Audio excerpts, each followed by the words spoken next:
My name is Dr. Stefanie Davis. I am an assessment champion and a rhetoric instructor at Danville Area Community College. Today I'm going to give you a few tips and tricks for completing your general education assessment of critical thinking. First things first, I'm going to quickly show you the rubric that you'll be using. This rubric has a couple of different pieces to it. So there are tabs at the bottom.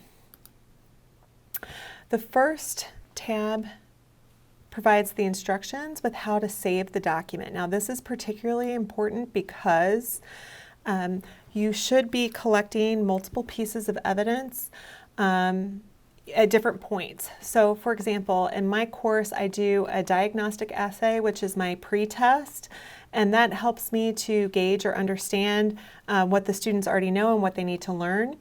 And then over the course of the semester, I teach them various parts of academic writing.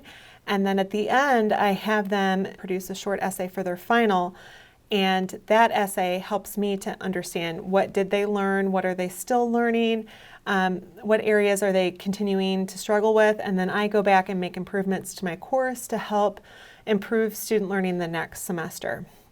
So it's really important to me that I'm accurate in how I label my document. Now today I'm working from a Mac, and so I'm going to give two separate sets of instructions, one for PC, one for a Mac. So if you're on a PC, you would go up to your File tab up here, and then what I would do is I would copy and paste the instructions for how I need to save my file.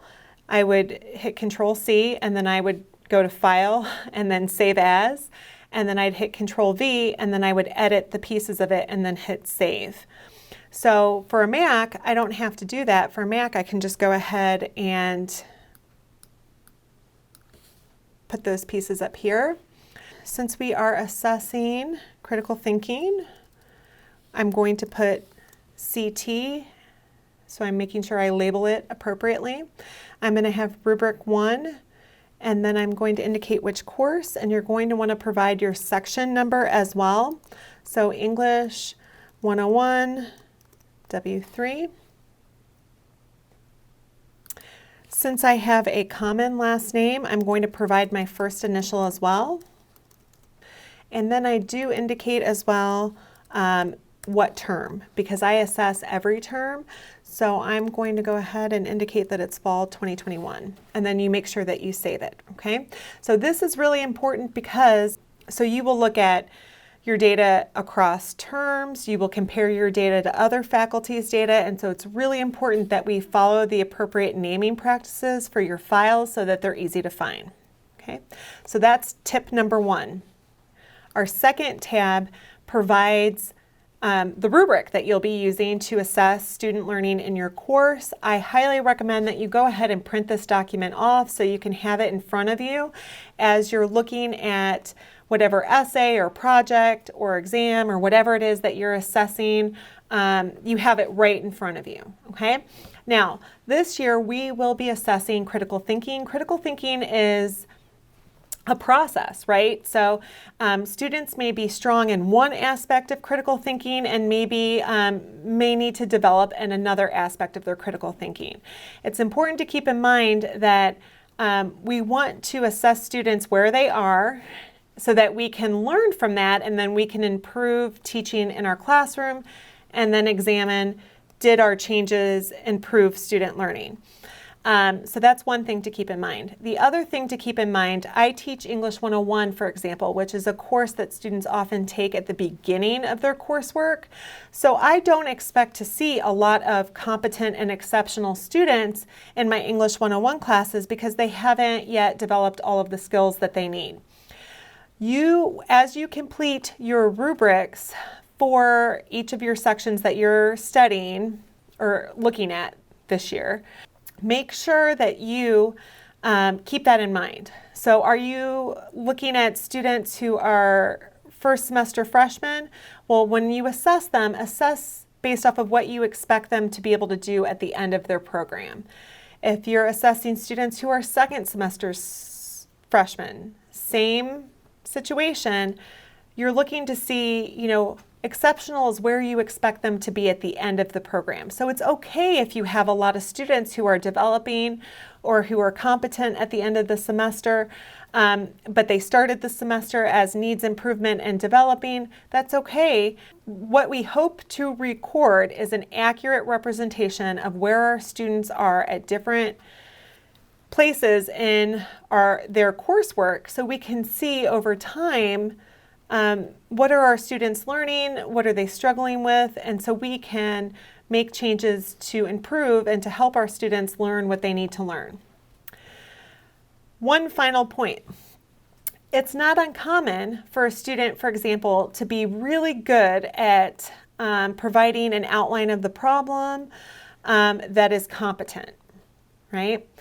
And to even maybe use clear evidence with some of it missing, but then to not have a good position or a solution.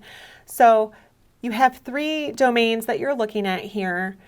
It's okay if students excel in one area and maybe not in another. What we're hoping to capture is where each student is at the time of the assessment. It's not a reflection on you if you have a lot of first semester students who are needs improvement and developing. We need to understand that, so then we can look to see, do they grow over time? What are they learning? What are they not learning? And how can we work to improve student learning across our curricula? Okay, so make sure that you're accurate here with where they are. Make sure that you're assessing them like you would based off of a standard of a student at the end of a program. And then also that you're thinking about each of these different areas, each of these different pieces of the critical thinking process. Where are they excelling? What do they still need to learn? Make sure that you indicate that appropriately. So how do you do that? You do that by recording your class results. So first things first, you're going to want to complete the top portion of your rubric.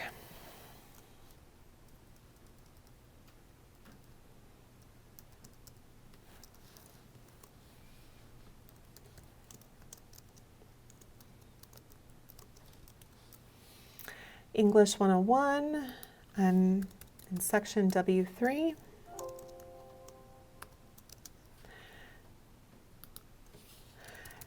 Now I'm going to want to indicate fall 2021, and I'm going to provide my full name for our assessment team so that they are really clear on who did the assessment. Now you can provide additional information if you would like to that would help you as you compare sections. So I like to indicate that the section is online, for example, or hybrid, or face-to-face, so that I can compare apples to apples and apples to oranges to see, are my face-to-face students doing better than my online students? That helps me, okay? Now, we have all of these pieces. We need to have the student ID number, their first name and last name. I'm going to give you a really fast, easy way to do this. So every course must have a Blackboard shell. Minimally, you as an instructor should be providing your course outline, and you should be providing how students can contact you in your Blackboard shell. So you have your login. You select your course. This is an old class, so it's all built out. If you go down to your grade center, you're going to click right here on this link, okay? And then I'm going to show you some instructions for how to get all of your student information in a format that's easy to cut and paste into your rubric. You're going to log into Blackboard, you're going to select the section, and you're going to scroll down and click on the toolbar on your left-hand side, Grade Center. When you do, you'll see a toolbar that looks something like this. You're going to click on Work Offline, and then there'll be a drop-down, and you're going to click on Download. You have instructions right here for how to export from Grade Center. So when you click on the download, there'll be a lot of options. I just leave them as they are, and I click on the submit button on the bottom right-hand corner, and then there will be another prompt to maybe hit the word download. Go ahead and hit that, and you can either retrieve your Excel document from your downloads, which is where mine automatically save. You might also see it on your browser in the bottom left-hand corner as an Excel document, but you'll only see it there if your browser is maximized, okay? So what this process allows you to do is it's going to give you a complete list of students. It's going to give you your full roster with the student IDs that you can easily cut and paste into your rubric. So I'm going to show you how to do that. So imagine that this is your roster. This is a fake roster that I've created. Notice that I've got last name, first name, username, and student ID. So I'm going to go ahead and highlight the column.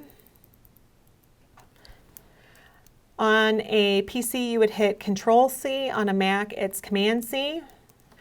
And then it's Control-V as in Victor or Command-V as in Victor to paste. So the assessment team needs this information so that we can track student learning over time.